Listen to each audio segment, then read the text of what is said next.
Halo, Assalamualaikum Rizka. Halo, Waalaikumsalam.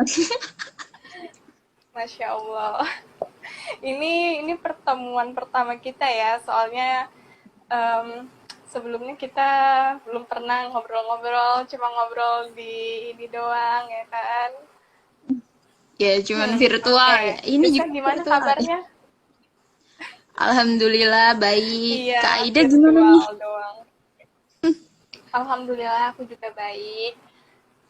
Kamu manggilnya nggak usah pakai kakak Aida, kan aku udah bilang.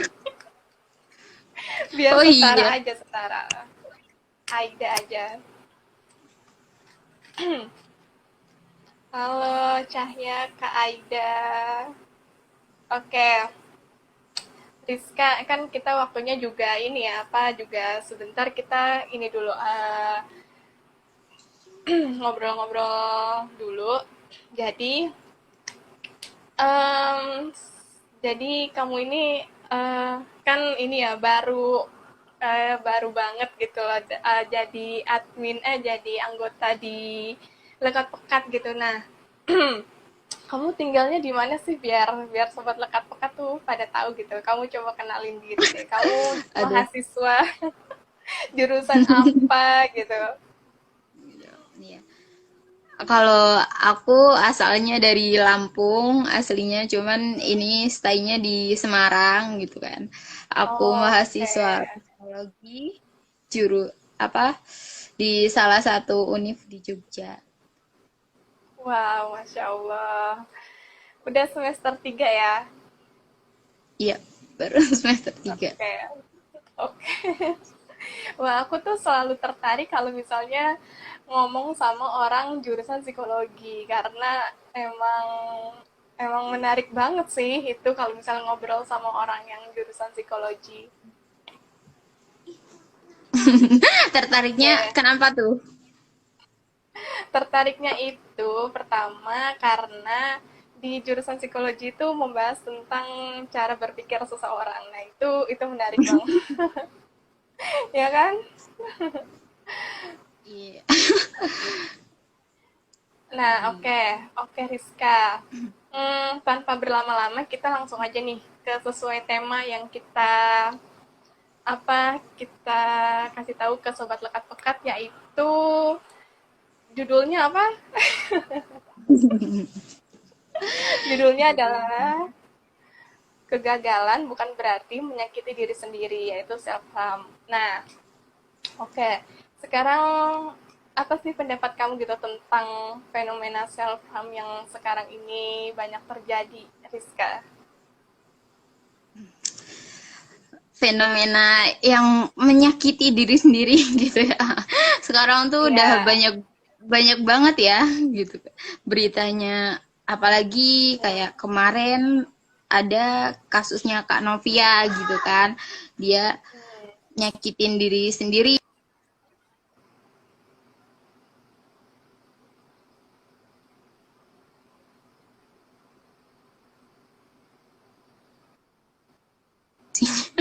Sinyalnya nggak bersahabat ini. Udah bisa Ya, terdengar Kak? sudah. Banyak banget. Nah, self harm ini kan perilaku yang menyakiti diri sendiri gitu ya, secara disengaja dan menurut mereka itu tuh bisa meluapkan emosi dengan dia menyakiti diri sendiri, dia tuh merasa lega, merasa senang gitu, merasa puas akan apa yang mereka lakukan. Padahal itu salah satu tindakan yang salah gitu kan. Tapi di situ karena mereka tidak bisa menyalurkan emosinya, tidak bisa mengungkapkan emosinya dengan cara seperti itulah mereka mengeluarkan gitu kan emosi yang nggak bisa dikeluarkan atau diluapkan dengan kata-kata gitu. Mm-mm. Iya, iya. Oke. Nah, mungkin self harm ini apa perilaku yang kurang tepat ya untuk dilakukan gitu karena yang namanya menyakiti diri sendiri itu merupakan eh, apa ya apa ya merupakan hal yang kurang baik juga untuk diri sendiri, terlebih karena kita itu terlebih karena kita itu nggak boleh zolim sama orang, dan juga apa kita aja nggak boleh zolim sama orang gitu, apalagi kita zolim sama diri sendiri kan. Nah, menurut Rizka, em, tindakan dari self harm ini em, itu bisa bisa berupa apa aja sih gitu. Eh, Kalau menurut aku tindakan self harm ini sendiri itu banyak banget ya Kak bentuknya, kayak menjambak-jambak rambut sendiri, terus menyayat diri sendiri, memukul diri sendiri, terus membenturkan apa kepala ke tembok, terus Iya, iya. apa membakar diri sendiri dengan api atau puting apa rokok itu kan, putung rokok Oh, itu. puntung rokok. Putung rokok itu banyak banyak banget lah, intinya yang menyakiti diri kita sendiri gitu, yang berpotensi. Iya, betul betul. Aku aku punya pengalaman temen temen temen apa temen temen sependidikan gitu ya. Hmm? Terus dia ini cowok. Nah, dia ini malam-malam, ini aku Hmm. nggak perlu sebutin namanya ya, cuma juga nggak apa, buat jadi pelajaran juga untuk kita. Jadi dia ini bikin status malam-malam, terus dia itu bilang kalau misalnya dia itu akhir-akhir ini sering banget self harm, eh, kayak apa namanya, jedotin kepala ke tembok, terus juga jambak-jambakin rambut yang tadi kamu bilang gitu, terus juga dia itu sering banget nampar-nampar muka. Nah, itu tuh dia lakukan gitu. Nah, itu eh, itu dia itu kayak ngerasa apa ya, itu dia lakukan karena dia tuh ngerasa dia itu kayak gimana ya, itu perasaannya tuh dia sulit deskripsiin gitu, dia marah sama keadaan karena dia itu gagal ya dalam dalam hal pekerjaan gitu. Nah, terus akhirnya dia tuh self harm.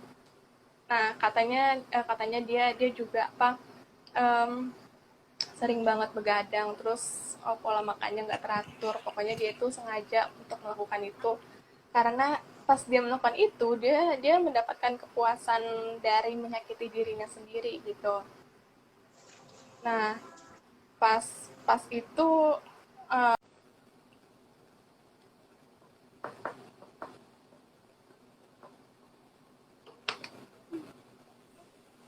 Nah, ya, alhamdulillah ya alhamdulillah. Allah, Rizka akhirnya bisa juga. aku Bener. aku udah pasrah sih tadi kalau misalnya enggak bisa. Ya udahlah, nanti Ini kapan-kapan jaringannya aja. ya ampun. Iya, nggak apa-apa kok. Oke, jadi kita lanjut ya. Tadi bahas yang teman aku self harm ya. Ya, jadi dia itu self harm kan. Terus terus dia itu kayak gitu pengen meluapkan emosinya. Dan dia tuh nanya, gimana caranya gue tuh bisa lepas dari self harm ini gitu. Dan aku apa namanya?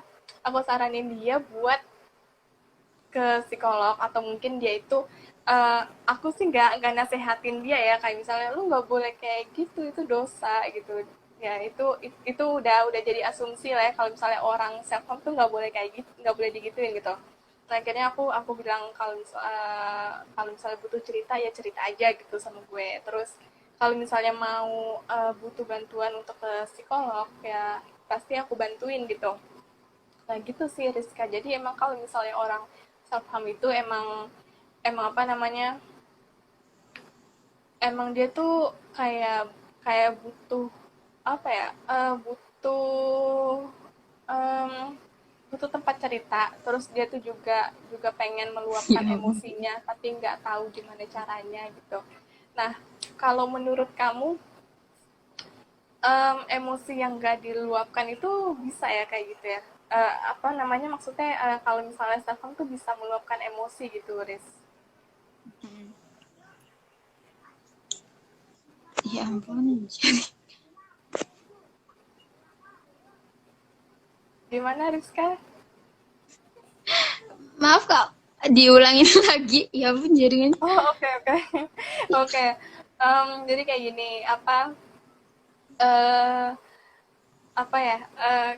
Apakah orang yang self harm itu dengan menyakiti dirinya sendiri, ini dia tuh bisa apa namanya, bisa puas gitu loh, bisa puas dalam menyakiti dirinya sendiri. Hmm. Aku juga ada ya temen yang kayak gitu menyakiti dirinya sendiri. Hmm, Ketika itu dia pernah cerita sama aku kayak gitu kan. Aku merasa jadi orang yang terpercaya sekali gitu kan. iya, iya, betul, betul. Terus, Dia baru bisa speak up gitu. Dia baru berani cerita. Ternyata dia udah ngalamin itu tuh udah lama banget dari dia SMP gitu kan.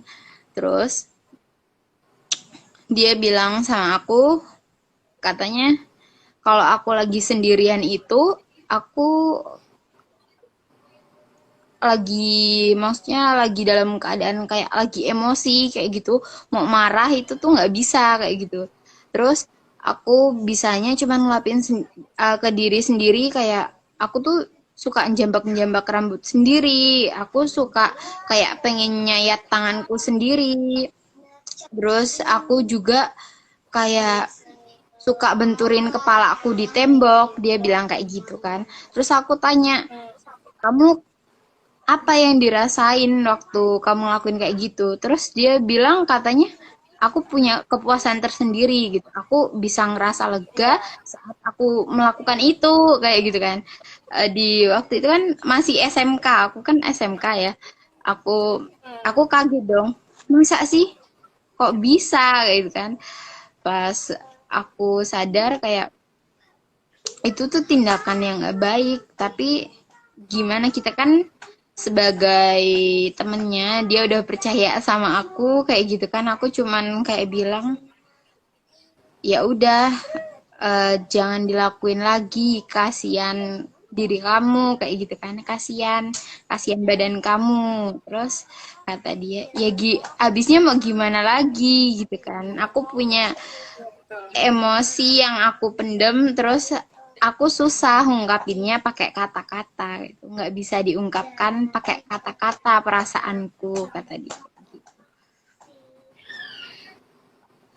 Jadi memang Iya, orang yang melakukan self harm ini dia tuh punya kepuasan sendiri gitu untuk apa, merealisasikan emosinya gitu ketika dia melakukan itu. oke. Nah, menurut kamu, ini ya, apa, eh, latar belakang dia itu melakukan self harm itu kenapa?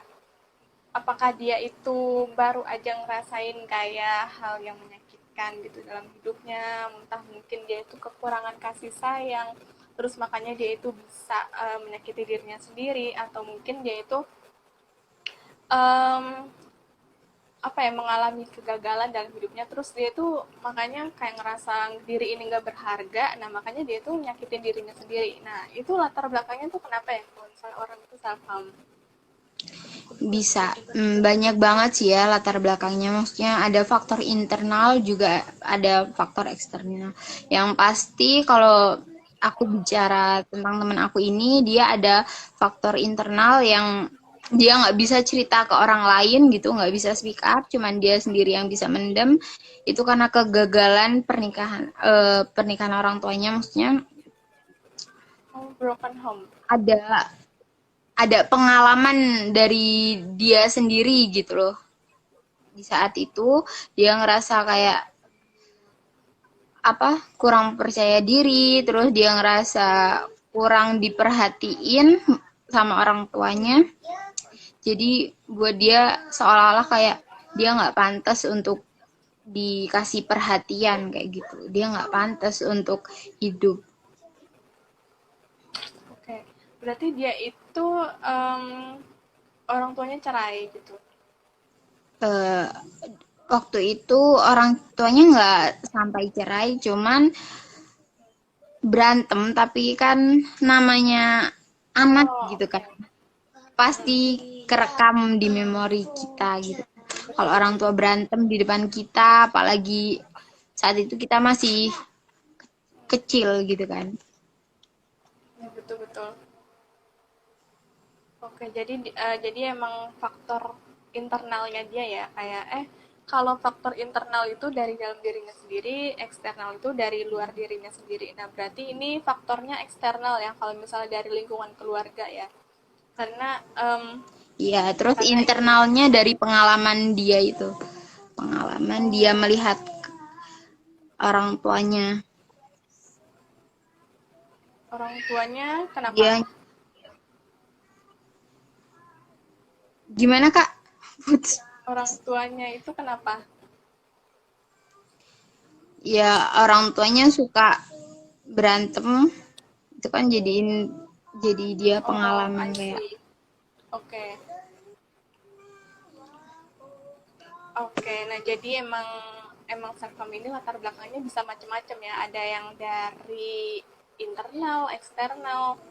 Nah, kalau yang mungkin yang paling mempengaruhi dari orang itu berbuat self harm mungkin emang dari dirinya sendiri ya, karena emang dia itu gak karena emang dia itu kayak ngerasa dia itu apa gak layak gitu, atau mungkin dia itu kurang perhatian, terus dia itu ngerasa gue kayaknya ini deh apa gak gak pantas gitu. Nah, jadinya dia tuh nyakitin dirinya sendiri, nggak jadi ya ini kayak kayak apa ya, kayak benci sama diri sendiri gitu ya, Riz. iya, jadi kayak benci sama diri sendiri. Tapi setelah aku tanya, terus setelah kamu puas dengan menyakiti dirimu sendiri, apa yang kamu rasain? Kata dia, aku ngerasa kecewa gitu. Aku ngerasa bersalah sama diriku sendiri. Aku udah nyakitin diriku sendiri. Kata dia kayak gitu. Kayak Sedih setelah dia sadar dia nyakitin dirinya sendiri. ya sama kayak teman aku gitu, dia dia apa namanya eh, dia mengalami kegagalan dalam hidupnya, terus dia tuh ngerasa kayak emang gak pantas. Nah, jadinya tuh dia self harm.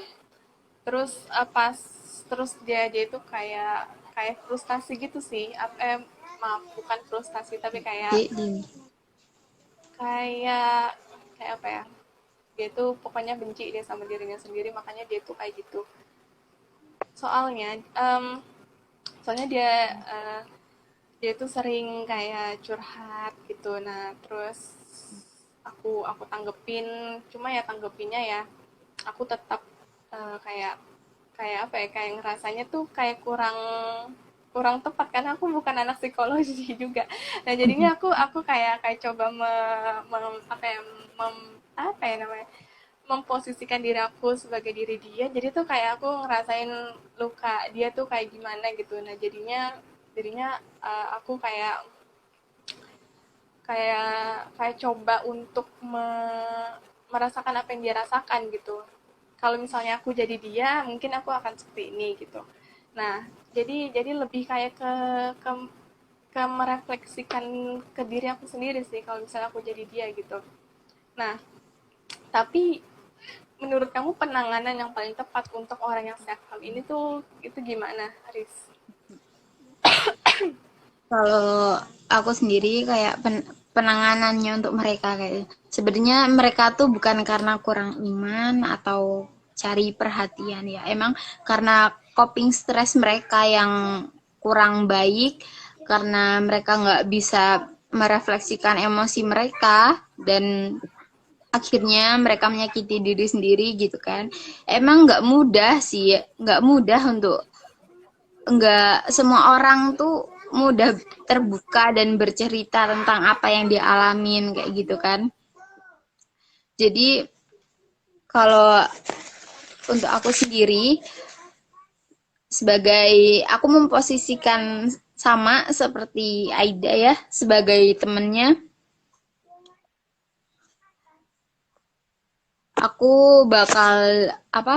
Aku dengerin terus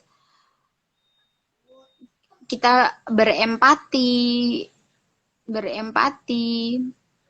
kepada mereka kayak gitu kan. Kita merasakan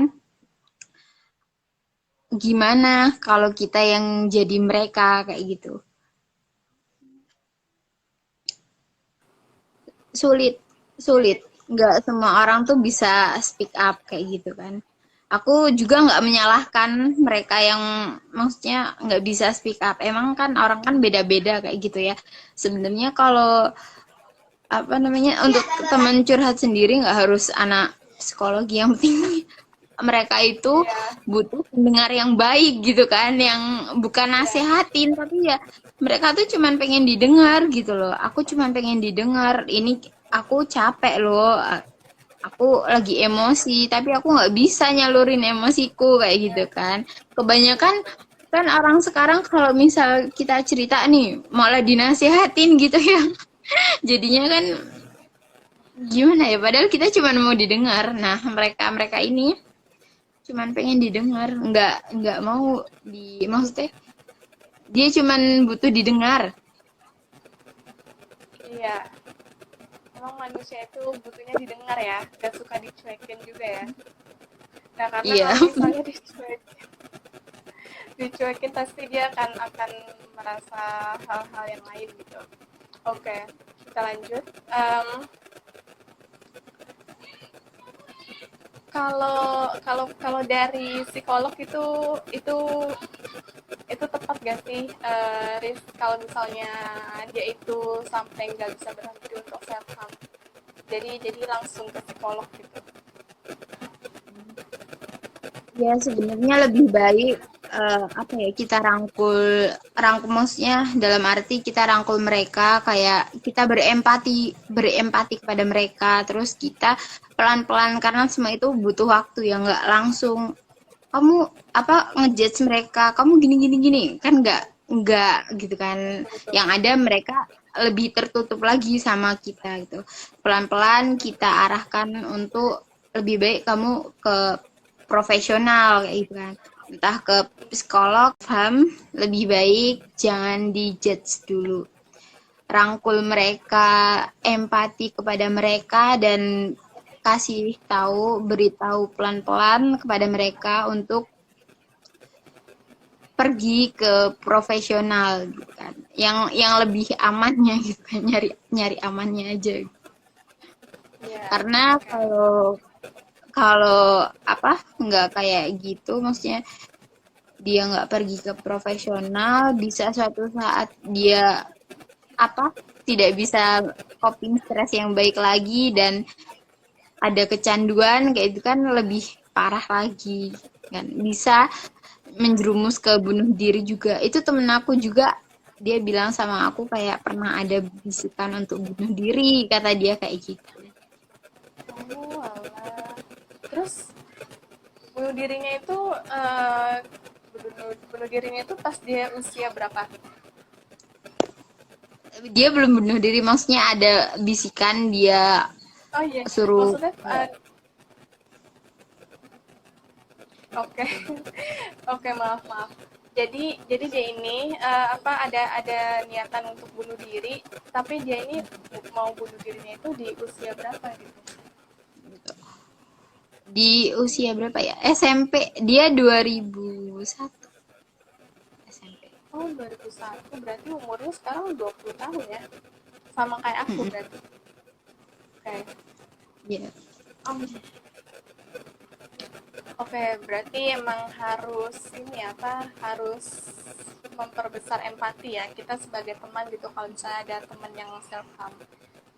Terus kalau misalnya hal itu terjadi ke diri kita, self harm, apa yang harus kita lakukan kalau misal apa yang harus kita lakukan untuk mencegah itu terjadi kepada diri kita, gimana gimana Riz? Untuk mencegah itu, kalau aku sendiri mungkin aku lebih kayak self love gitu ya.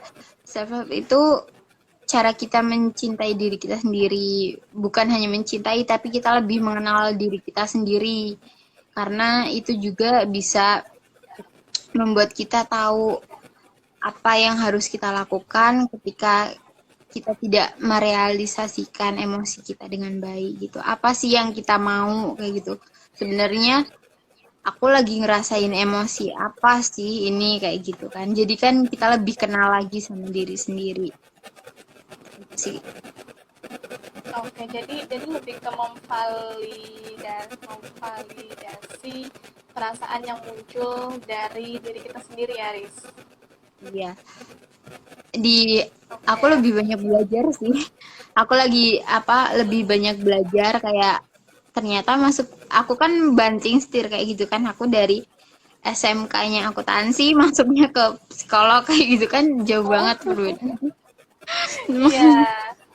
Terus aku Oke. ternyata waktu masuk itu kayak oh nggak boleh loh menyangkal emosi kita kayak gitu itu tuh nggak baik karena apalagi kalau kita lagi emosi terus kita sangkal nanti emosinya kependem suatu saat kita ngerasain lagi meledak deh kayak Iya, aduh. betul betul. Jadi emang perlu self healing ya kalau misalnya lagi ngerasain emosi gitu ya.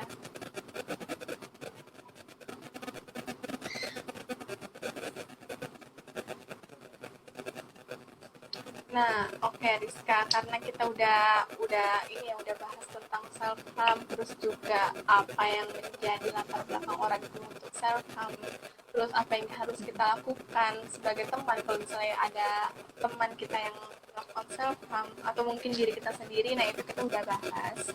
Terus em, terus kita pengen membahas apa namanya pengen mereminder kalau misalnya untuk bulan ini itu lekat-lekat gak ada webinar dulu dan juga gak ada narasumber dulu dari universitas karena memang jadwal kita masing-masing itu benar-benar hektik ya di bulan ini. Apa yang mau disampaikan ya semoga gitu kan Semoga postingan-postingan pandemi ini di enggak. Semoga postingan lekat pekat bisa bermanfaat, bisa memberikan insight baru untuk teman-teman sekalian. Terus selalu dukung lekat pekat, semoga semakin berkembang. amin amin. Oke, terima kasih Rizka atas hari ini ya. Dadah, assalamualaikum. Waalaikumsalam.